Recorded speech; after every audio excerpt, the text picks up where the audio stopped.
Es importante aclarar que hacer una fertilización in vitro no es suficiente para poder determinar si un embrión es niño o niña. En una fertilización in vitro se une el óvulo y el espermatozoide y se espera que el embrión recién formado se desarrolle. Si se ve un desarrollo normal, este embrión puede ser trasladado al útero de la madre. Pero si es que queremos saber más información sobre el embrión, es necesario hacer un procedimiento llamado diagnóstico genético preimplantacional. Este consiste en tomar una de las células del embrión y analizar las cromosomas de dicha. Es importante mencionar que si se toma esa célula en el momento adecuado y de la manera correcta, no debe de afectar el desarrollo del embrión. Tomando esto en cuenta, queremos evaluar si está permitida la selección de género en 3 diferentes situaciones. La primera, en el primer caso, se está realizando el diagnóstico genético preimplantacional para evitar un embrión con una enfermedad específica que se asocia con un género específico. Por ejemplo, la hemofilia, que a veces se expresa levemente en mujeres, pero se manifiesta de manera fuerte en hombres. Aquí, la selección de género es para evitar una enfermedad específica. En el segundo caso, se realiza un tratamiento de in vitro por infertilidad y también se hace un diagnóstico preimplantacional genético de anaploideas, que quiere decir checar si la cantidad de cromosomas que tiene el embrión es correcta. Deben de haber 23 pares, que son 46 en total. A veces hay algunas extra, que por ejemplo es lo que causa el síndrome de Down. Entonces, con esta prueba vemos la cantidad que nos falten y nos sobren. Y entonces queremos evitar que el embrión esté enfermo. Pero dicha enfermedad no está asociada a un género específico. Aquí la selección de género no es para evitar una enfermedad, sino por preferencia de la pareja. O sea, ya estamos checando las cromosomas, yo quiero niña. Esa es la pregunta. Y la tercera, una pareja que no tiene problemas de infertilidad, que quiere hacer tratamiento de in vitro y diagnóstico preimplantacional, simplemente porque quiere escoger el género del bebé. Por favor. Muy bien.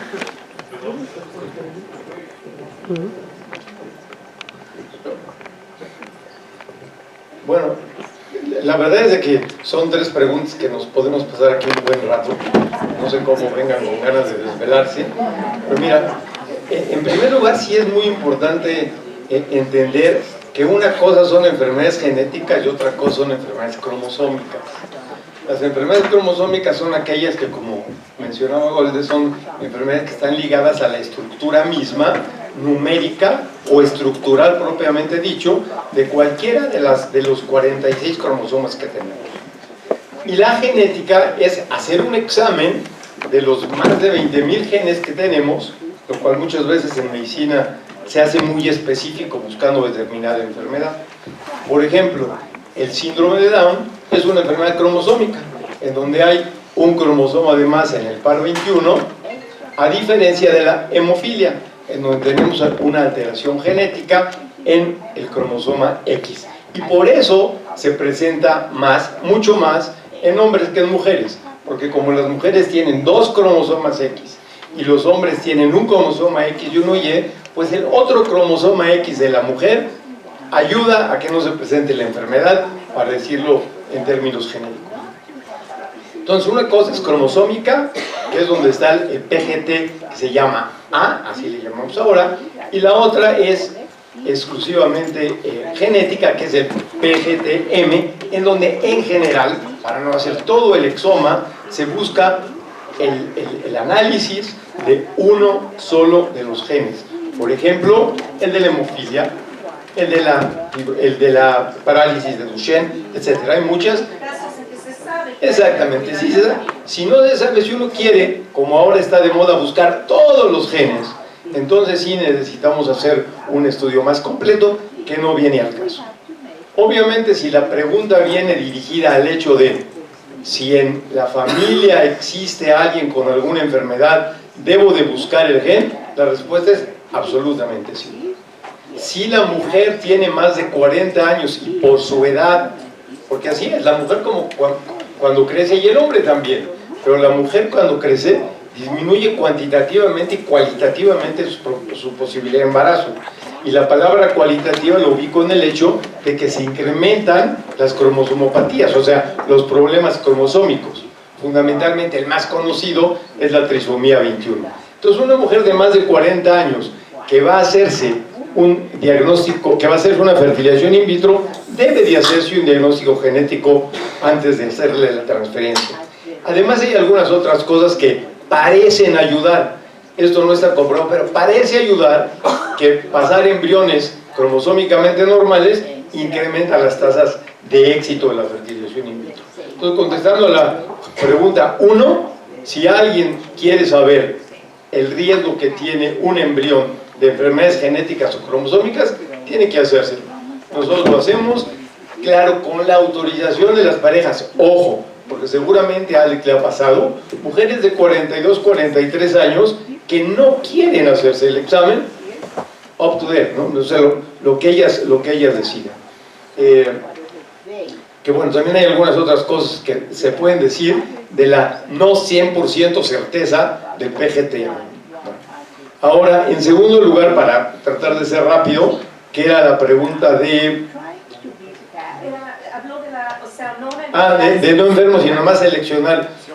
Mira, esto de la selección de sexo en parejas sanas es una cuestión que conlleva no solamente un problema médico, sino también un problema sociocultural.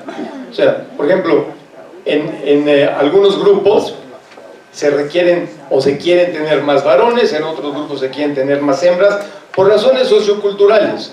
Entonces, si las leyes de un país lo permiten, no veo por qué no.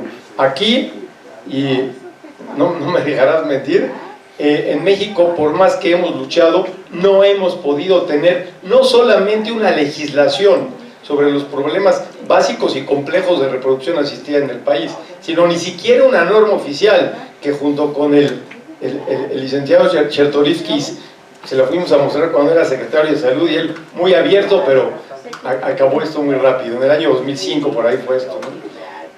Bueno, el hecho es de que, para contestar a la pregunta, si alguien quiere tener un género específico de hijos, pues se puede hacer un diagnóstico genético preimplantación, haciéndole entender a la pareja que una fertilización in vitro no asegura un embarazo, que la gente a veces se va por ahí. Una fertilización in vitro, en el mejor de los casos, hayan oído lo que hayan oído, da lugar a nacimientos de recién nacidos vivos, independientemente de todo, cuando mucho, en el 60% de los casos, de un recién nacido vivo sano. Se diga lo que se diga, que Nueva York, que Israel, que Perú, que México, 60% máximo. Y la última pregunta... En realidad cubrió la primera y la segunda. Bueno, entonces dejo al doctor Cabri. Ya, ¿qué puedo decir yo después del doctor Cabri? Pero bueno, mi postura en esta es en contra, es lo que se me asignó. Entonces, bueno, ya explicado todo el tema del diagnóstico genético que quedó muy claro. La primera pregunta, no puedo estar en contra, aunque se me lo hayan asignado. Si hay una enfermedad reconocida en una familia, sí está indicado hacer un diagnóstico genético por implantación para poder detectar esa enfermedad y evitar tener a un niño enfermo. Eso, por más que yo elabore, no tengo ningún argumento para estar en contra. Siempre, pues, nuestra función es la salud y en reproducción, pues, poder tener un recién nacido sano, creo que es nuestro objetivo. La segunda y tercera pregunta, ahí sí podemos hablar de algunos argumentos. La segunda pregunta, que es si una pareja ya hizo una fertilización in vitro y se hizo el diagnóstico genético preimplantación, se puede seleccionar el género. Bueno, pues ahí ya nos hablarán de la alajá, pero tendríamos que considerar también el estatus de los embriones, quizás. Normalmente en los laboratorios en los que trabajamos únicamente vitrificamos y hacemos biopsia de embriones de buena calidad, pero si tenemos un embrión que es el embrión de mejor calidad con diagnóstico genético preimplantación y tenemos un embrión que está por debajo y la pareja quiere escoger al embrión que tiene menos calidad por el género, que quizá va a bajar un poco la probabilidad de éxito, quizá nos podríamos cuestionar, aunque, repito, siempre congelamos embriones y biopsiamos embriones que sabemos que pueden dar lugar a un embarazo, pero finalmente la decisión sería de la pareja o correspondería al embriólogo decir, tenemos estos embriones, este es el embrión que tiene la mejor calidad y la mejor probabilidad de éxito, independientemente del género. Bueno, pues por ahí creo que sería uno de los cuestionamientos. Y la tercera pregunta es más interesante, si hacer, antes hay países que está prohibido hacer selección de sexo. Ya nos platicarán en Israel, pero en muchos lugares de Europa, en España, está prohibido hacer selección de sexo, es decir, una pareja puede tener acceso a hacer una fertilización in vitro con diagnóstico genético preimplantación y la clínica tiene absolutamente prohibido dar la información del género a los pacientes, así que ahí, aunque los pacientes quisieran, no tienen la opción. Como dice el doctor Cabli, que es muy cierto y es lo que yo les explico a mis pacientes, en México la reproducción está en un área gris de la ley, porque no saben, porque no se puede, sí se puede, no se puede, pues no hay legislación y con eso pues es la interpretación la que usamos y si una pareja nos pide, lo hacemos, ¿no? Podemos hacer la selección.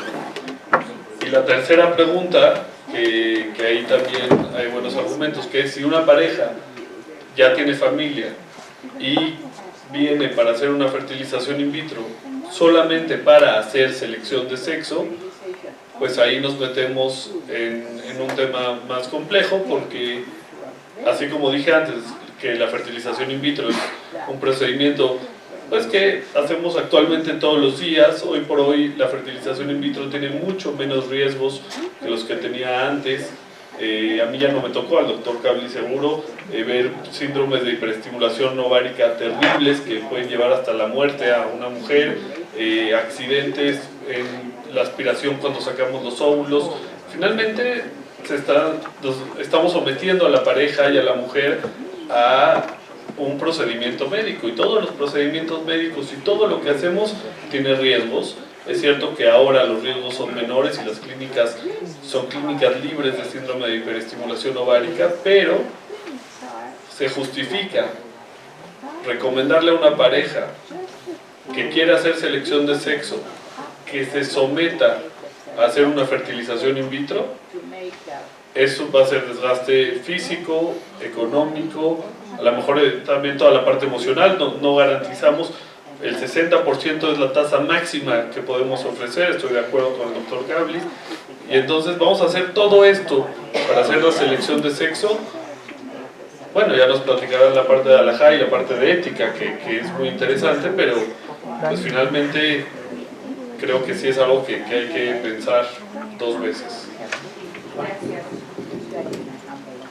Bueno, me gustaría empezar con una pequeña pregunta, sacando de contexto. Bueno, antes de empezar con esa pregunta, quiero responder al cuestionamiento 1 y 2.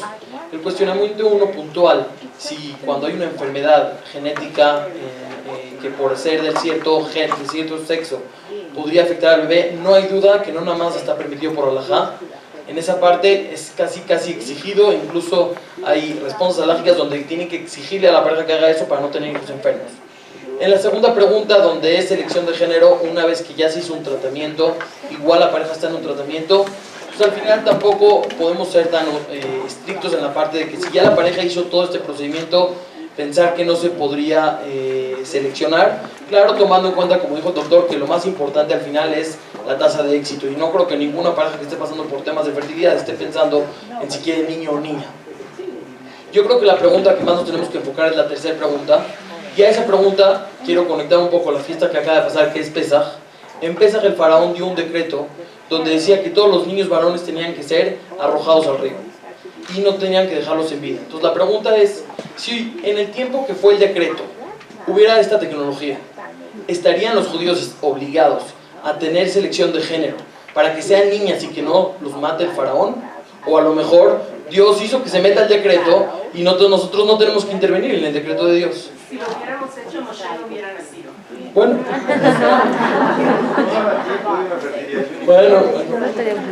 la pregunta está en su lugar. yo en este momento estoy defendiendo la parte en que no se permite esto, y a lo mejor nada más para hacerlo un poco más didáctico me gustaría yo decir puntualmente lo que me molesta, y del otro lado que Ham David, que está en la parte a favor, vaya contestando puntualmente cada parte. Como saben ustedes, en los tratamientos de fertilidad nos afrontamos a ciertos retos de alajá, empezando por la parte de desperdicio de espermatozoides, o en hebreo zera levatala. Entonces, cuando las parejas llegan a un desperdicio de espermatozoides por un tema de fertilidad, se entiende que en eso no hay un problema de alajá, porque el propósito final es que tengan hijos. Entonces, la pregunta es, ¿qué tan bien está dentro del alajá el que un hombre saque una muestra en un laboratorio para que al final sea selección de género? ¿Quién nos permite? ¿Quién dice que eso la Torah lo permite o está dentro del margen de lo que los jajamín permitieron que se pueda lograr? Entonces, por esa razón sería uno de los impedimentos que diría que no se podría realizar. A mí me toca la postura de defender, y ese argumento es válido, que es el desperdicio de espermatozoides, pero todo eso es... Aquí no estamos desperdiciando los espermatozoides. A fin de cuentas, esta muestra de este hombre va para una finalidad de engendrar y traer un bebé.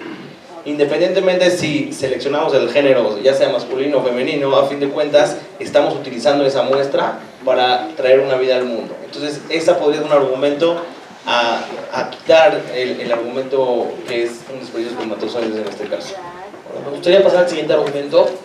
Muchas veces en los procedimientos, en alguna ocasión, no se puede controlar y sale que la función ovárica de la mujer se tiene que realizar el día de Shabbat. Cuando nosotros llegamos a los tratamientos, si es la única alternativa, como sabemos que existe cierto riesgo de una hiperestimulación, entonces se llega a permitir que en Shabbat la mujer haga su tratamiento porque tiene de un enfermo y por cualquier problema de vida se puede transgredir Shabbat y se puede salvar a esa mujer. Entonces la pregunta es, ¿qué tanto puedo yo arriesgar a que una mujer que no tiene una necesidad de pasar por una fertilización in vitro, que llegue a la posibilidad de que tenga que transgredir el Shabbat por algo que ella provocó, no por algo de que no puede tener hijos? Entonces a lo mejor no es correcto transgredir el Shabbat. Ese también es un argumento en su lugar y muy correcto.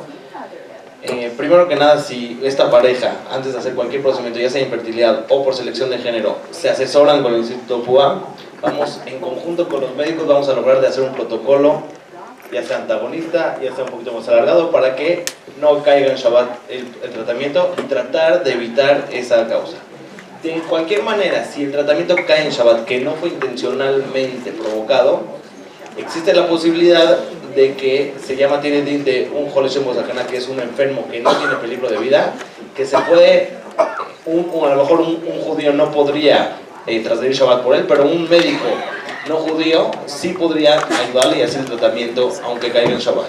Entonces, de ese 15%, porque a fin de cuentas son 7 días a la semana que caiga ese día de Shabbat, todos los doctores tienen colegas, socios y amigos que nos pueden echar la mano con esa parte para que el tratamiento lo haga alguno de sus socios, que nos ha pasado y siempre nos apoyan y siempre tienen alguien que nos echa la mano en esa parte para que no sea una transgresión. Está escrito en la Alajá que Jamina Sakanta Meisur, es peor meterse en Sakaná que traspasar a una prohibición de la Torah. Entonces la pregunta es, si es que existe riesgo en una fertilización in vitro, donde se puede arriesgar la vida, a lo mejor en una pareja que no tiene hijos, se puede correr el riesgo porque es al final con el mérito de cumplir la mitzvah de tener hijos. Pero una pareja que ya tiene hijos, entonces yo no puedo meter a esa mujer a un riesgo donde pueda arriesgar su vida. Ese argumento, como ya escuchamos a los médicos, a fin de cuentas, hoy en día el riesgo de una hiperestimulación es, no te sé decir en porcentajes, a lo mejor los doctores nos pueden ayudar en esos números, es muy bajo. Es más riesgoso salir a manejar en la calle y tener un accidente y estar mal, que hoy en día con los protocolos, las precauciones que tienen los doctores para prevenir este tipo de hiperestimulación y que sea un riesgo de vida para la mamá.